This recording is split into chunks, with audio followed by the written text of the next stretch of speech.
Elon Musk is still talking a lot. That's our top story today on The Wall Report. I'm your host, Greta Wall. The Tesla CEO sat down for a 2.5-hour conversation with Lex Fridman on Tuesday. This was his third time on the podcast and their longest interview yet. The conversation focused heavily on SpaceX and Musk's plans for humans in space, but he also had some advice for younger generations. Musk said his biggest piece of advice is try to be useful. He said, if one can live a useful life, then that is a good life. And it seems the Tesla CEO is actually done selling the stock for real this time. Musk sold off another 934,000 shares of Tesla stock on Tuesday, worth about $1 million. At the same time, though, he exercised his final batch of options from a 2012 compensation deal, purchasing 1.6 million more shares. In his last few months of selling and buying the stock, Musk has increased his stake from about 170 million shares to more than 177 million. Now, I do want to take a look at the broader market as the Dow is up for its sixth day in a row and on track for a record close. The S&P is flat with the Nasdaq slipping as the market continues to monitor Omicron.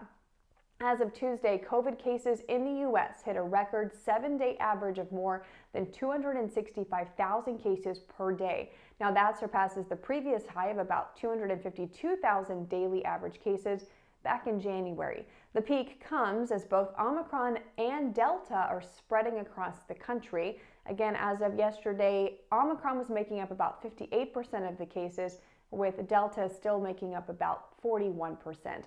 Hospitalizations and deaths, though, are both down compared to the last spike in January, as Omicron proves to be more mild. Now, taking a look at the economic news of the day, the U.S. goods trade deficit hit a new record high in November. Commerce Department reporting that deficit surged 17.5% last month to $97.8 billion. The increase comes as imports rose 4.7%, while exports declined 2.1%.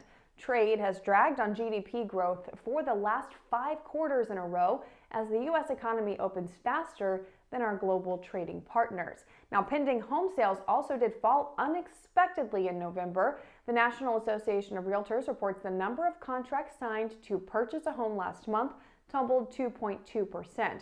Now, those contracts that are signed in the month are expected to be a closed sale in 30 to 60 days on average. Now, this sharply missed expectations for 0.8% increase last month.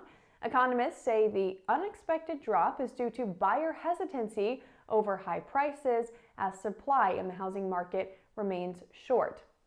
This comes a day after the S&P Case-Shiller report showed home price growth continuing to slow. And before I sign off, let's take a quick look at Apple. The tech giant's shares are up again today, just slightly. Apple is continuing its push toward becoming the first $3 trillion publicly traded company in the U.S.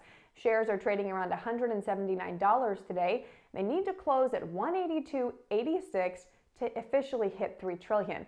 I think they can do it before 2022. There's 2.5 days left in the year if you count today. But what do you think? Will Apple hit the $3 trillion mark before the new year? And then who's next? Microsoft is technically the closest, but do you think that holds in the new year? Or could a stock like Tesla maybe continue ballooning and surpass it? Let me know your thoughts in the comments and be sure to hit that subscribe button and the notifications bell before you go. I'll see you back here tomorrow.